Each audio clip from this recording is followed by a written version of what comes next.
Hey guys, what's going on? It's Salvage here, and today we're going to be talking about Gotham Knights and what I think one of their biggest mistakes were during the whole marketing campaign and just during the whole lead up to the game itself. Now, before we get into the video, if you could subscribe, we're like 40 subscribers away from 47,000 subscribers. We are so close to even 50,000 subscribers, so go ahead and like and subscribe, and also put on notifications as well. I would greatly appreciate that. That helps the channel a lot, and I really do appreciate it. So let's get into this. My first mistake that I think they made was honestly getting rid of the PS4 and the Xbox One versions of this game. I think that is most likely going to hurt a lot of their sales for this game, because a lot of people don't have a PlayStation 5, bro. It's very hard to get one. I can't find one for shit. I have to get an Xbox Series X for this game.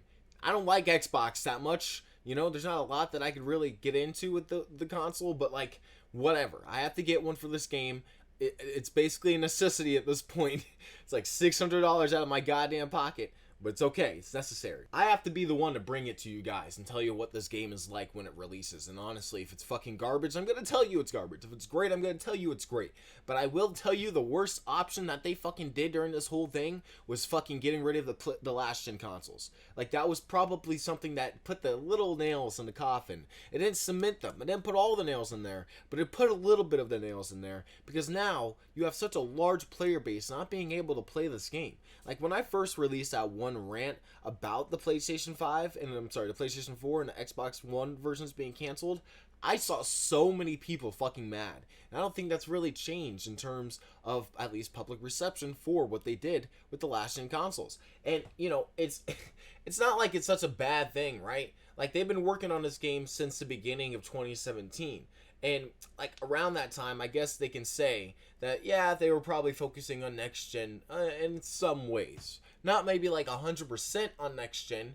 I will also like to say that they probably had 2 years prior where they were working on other games on last gen, but I digress. I'm not going to really bash them for that.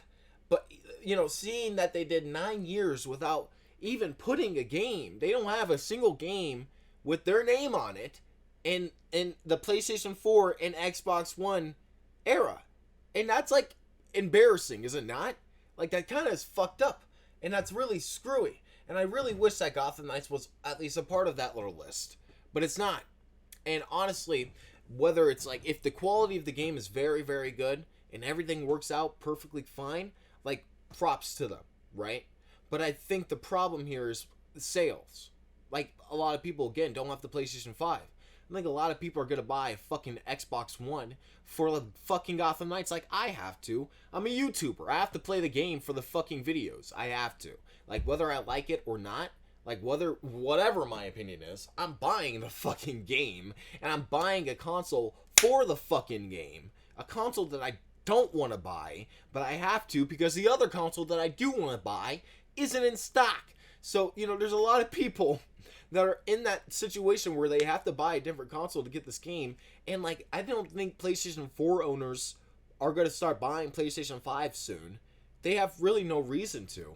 You know, they have God of War Ragnarok coming out on PlayStation 4. They don't need shit. They don't have to worry about Marvel Spider-Man 2 until next year, or Wolverine until next year. I don't know what any other like exclusive games for the PlayStation 5, really. Like, some games might look better on the PlayStation 5 and have a lot better, like, graphic fidelity features. Like, you can put them on 60 FPS. They have ray tracing with, like, Miles Morales and stuff like that. That's awesome. That's amazing. My issue here is that there's no real, like, exclusive game that you can play for the PlayStation 5, so why buy one when you can just play God of War and Spider-Man and all these other games on a PlayStation 4? You know? And Gotham Knights, in this case, hasn't really shown itself as being worthy of being called a next-gen game. What have they shown that's really been, like, next-gen level? Show me. Because I've been waiting. Like, maybe the first gameplay trailer with Mr. Freeze and Batgirl, Robin. Yeah, you remember that one. The really good one. Yeah, even that, I wouldn't even consider looking like it's next-gen.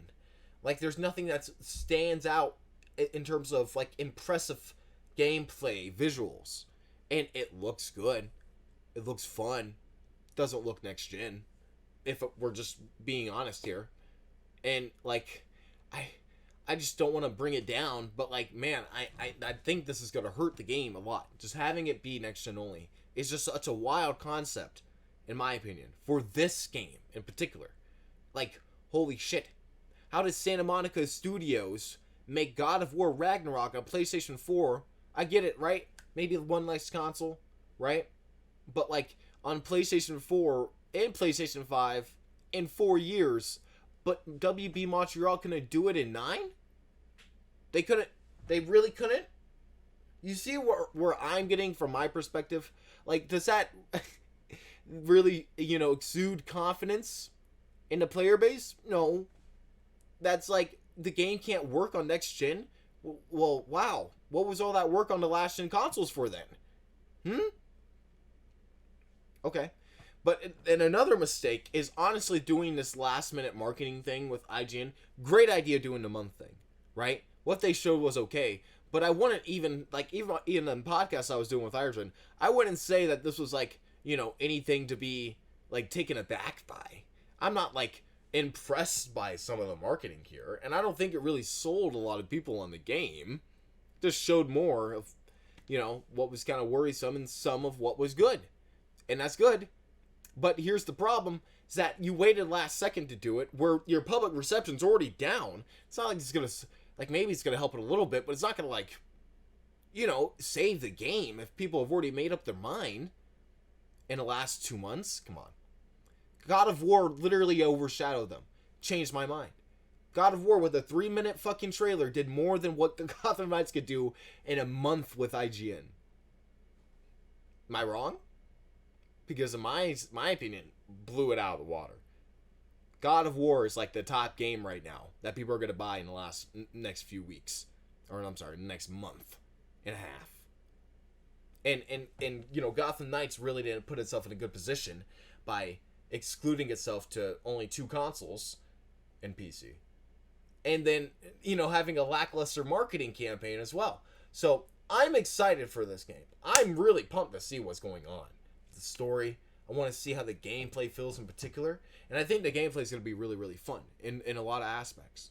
But I just don't see how this is going to really help the sales. And I don't know if this is going to be like even a top-selling game. And I think we might have another Guardians of the Galaxy type of situation where this game might be fucking amazing. This story might be great. We haven't really seen much of the main story. But it might be really, really good.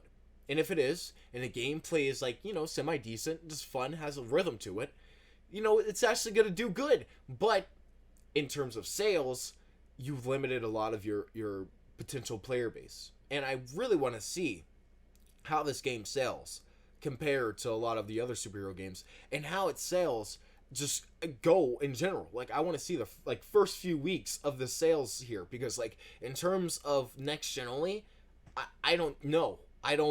It just seems like it's up in the air. So I'm excited to see what this whole game is going to be like.